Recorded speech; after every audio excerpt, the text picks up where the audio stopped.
بسم الله الرحمن الرحيم. الحمد لله رب العالمين، والصلاة والسلام على رسوله الكريم، أما بعد.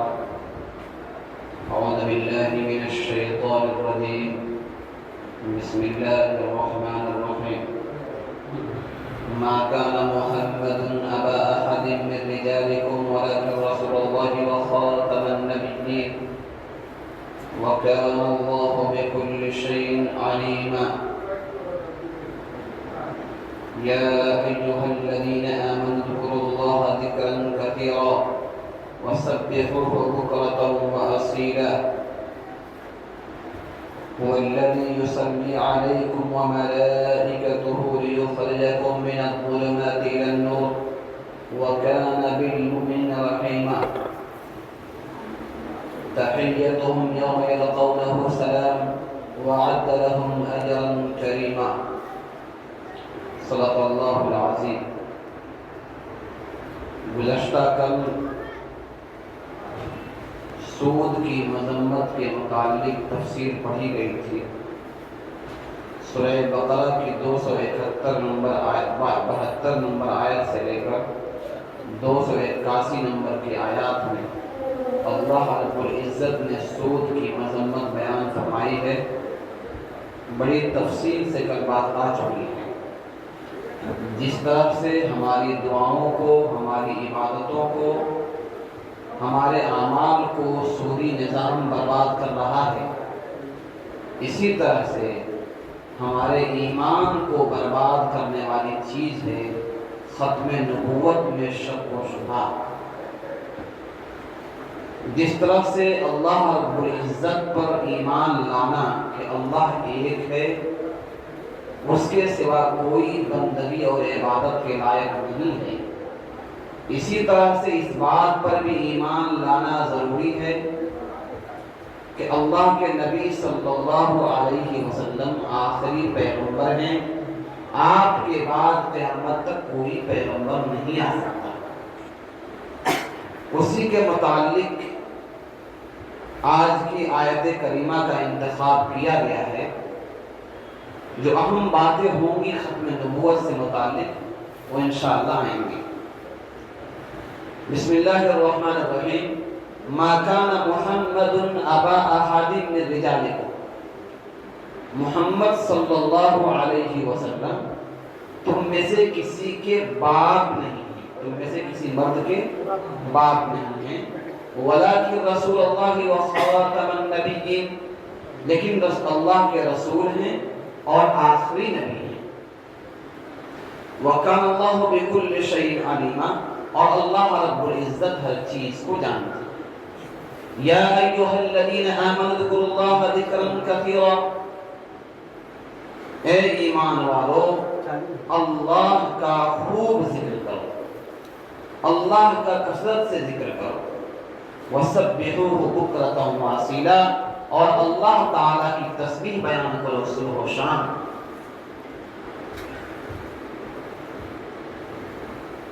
اس مقدس قرآن کریم کی جو آیت پڑھی گئی، اس کا ایک بیک گراؤنڈ ہے. انگلش میں بیک گراؤنڈ بول سکتے ہیں، ریزن بول سکتے ہیں، اور عربی میں شان نزول بولتے ہیں، اور ہندی میں کارن بولتے ہیں. اس آیت کے نازل ہونے کی ایک وجہ ہے.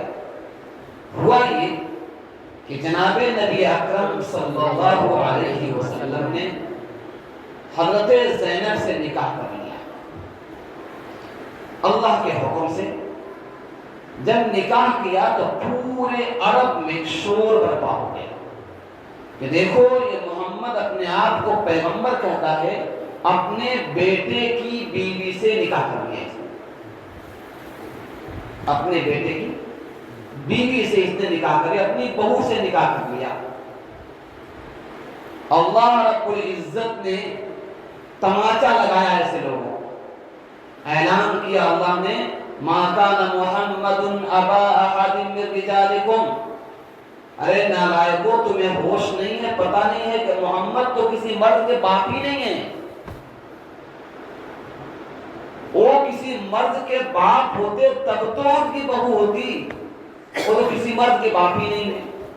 ہوا یہ تھا کہ حضرت زید رضی اللہ عنہ ان کو اللہ کے نبی صلی اللہ علیہ وسلم نے لئے پالک بنایا تھا، منہ بولا بیٹا، منہ بولا بیٹا ان کو بنایا، اور ان کی شادی کر دی حضرت زینب سے۔ حضرت زینب اور زید رضی اللہ عنہ کا معاملہ ٹھیک نہیں چلتا، کافی دنوں چلتے رہے، معاملات چلتے رہے، اللہ کے نبی سمجھاتے رہے، معاملہ یہاں تک پہنچے گا طلاق کی نوبت آ گئی اور بات ختم ہو گئی۔ اللہ تبارک و تعالیٰ نے حکم دیا کہ اے نبی علیہ السلام آپ زینب سے نکاح کر لیجیے۔ آپ نے نکاح کیا۔ اب عرب والوں کے ہاں رواج یہ تھا کہ جیسے حقیقی بیٹا اپنا بیٹا بیٹا ہوتا تھا، ویسے ہی منہ بولا بیٹا بھی اپنا بیٹا مانتے تھے۔ وہ سمجھتے تھے کہ اگر کوئی کسی بچے کی پرورش کر دی، اس کو بڑا کر دیا تو وہ اس کا بیٹا ہو گیا، اب وہ اگر اپنی بیوی کو طلاق دے تو اس سے نکاح کرنا جائز نہیں سمجھتے تھے۔ اللہ رب العزت نے اس ان کی غلط فہمی کو ختم کیا کہ دیکھو کوئی کسی کا باپ اسی وقت ہو سکتا ہے جبکہ اس کی حقیقی رشتہ اس سے ہو، صرف کسی کی پرورش کر دینے سے، کسی کو پال پوس کر جوان کر دینے سے اس کا باپ حقیقی نہیں ہو جاتا ہے۔ اس لیے اگر تم یہ سوچتے ہو تو تمہارا سوچنا غلط ہے۔ دوسری بات یہ ہے کہ نبی علیہ السلام کے بیٹے تو ہوئے ہیں، ایک روایت میں 4 بیٹے، ایک روایت میں 3 بیٹے، ابراہیم طیب طاہر مطہر، ابراہیم طیب طاہر، 3 یا 4 بیٹے نبی علیہ السلام کے ہوئے ہیں، لیکن کوئی بیٹا آپ کا بڑا نہیں ہوا۔ بچپن میں سب بیٹے انتقال کر گئے، کوئی 9 مہینے کی عمر میں، کوئی 1 سال کی عمر میں، کوئی 2 سال، کوئی 2.5 سال کی عمر میں، سب کا انتقال ہو گیا۔ رجل بولتے ہیں اس آدمی کو جو جوانی کو پہنچ گیا، رجل بولتے ہیں مرد جو جوان ہو گیا، اسی کو اللہ کا ما کان محمد ابا احد من رجالکم، کہ محمد صلی اللہ علیہ وسلم تم میں سے کسی مرد کے باپ نہیں ہے۔ بیٹے تو ہوئے ان کے، لیکن بچپن میں انتقال کر گئے، وہ اس قابل نہیں ہوئے کہ شادی کے لائق ہو جاتے ہو کہ شادی ہوتی، وہ بچپن میں انتقال کر گئے اور رجال کے عمر کو نہیں پہنچے۔ رہ گئے زید بن حارثہ کی بات، تو حضرت زید رضی اللہ تعالیٰ عنہ آپ کے بیٹے نہیں تھے، بلکہ نبی علیہ السلام نے ان کی پرورش کی تھی، اپنے پاس رکھا تھا، اور پرورش کرنے سے کوئی کسی کا بیٹا نہیں ہو جاتا ہے۔ جیسے اجنبی آدمی ہے ویسے ہی وہ آدمی بھی ہے۔ اس مسئلے کو اللہ رب العزت نے اس میں بیان کیا، اس کو بیان کر کے اللہ آگے کہتے ہیں وَلَٰكِن رَسُولَ اللَّهِ، ہاں محمد صلی اللہ علیہ وسلم اللہ کے رسول ہیں، وَخَاتَمَ النَّبِيِّينَ، اور آخری پیغمبر ہیں، آخری پیغمبر ہیں، اب ان کے بعد کوئی پیغمبر نہیں آ سکتا ہے۔ خاتم اور خاتم، خاتم اور خاتم کے معنی آتے ہیں، خاتم کا مطلب ٹھپا لگانا، مہر لگانا۔ پہلے زمانوں میں بادشاہوں کے خطوط جاتے تھے، جب خط مکمل لکھا ہو جاتا تھا اور بادشاہ اس کو پڑھ لیتا، بالکل درست ہوتا تو وہ مہر دیتا کہ اس میں مہر مار دو۔ یعنی اب کیا ہو گئی، بات مکمل ہو گئی، اب اس میں کچھ اضافہ اور کمی کرنے کی گنجائش نہیں ہے۔ تو اللہ رب العزت نے خاتم کہہ کے بتا دیا کہ اب کسی پیغمبر کے آنے کی ضرورت نہیں ہے، پیغمبروں کا سلسلہ بند ہو گیا۔ بعض لوگوں نے خاتم کا معنی کر دیا ہے ختم کرنے والا، کاٹنے والا، تو یہ معنی صحیح نہیں ہو۔ کیوں؟ اور تشریح یہ کر دیا کہ جیسے سورج کی روشنی سے چاند کی روشنی ختم ہو جاتی ہے، ختم نہیں ہوتی ہے، رات کو ستارے نکلتے ہیں، چاند نکلتا ہے، اس کی روشنی جگمگاتی رہتی ہے، لیکن جب دن ہوتا ہے سورج کی روشنی جب ہی پھیلتی ہے تو روشنیاں چھپ جاتی ہیں، بلکہ اسی روشنی میں مل جاتی ہے۔ تو اسی طرح سے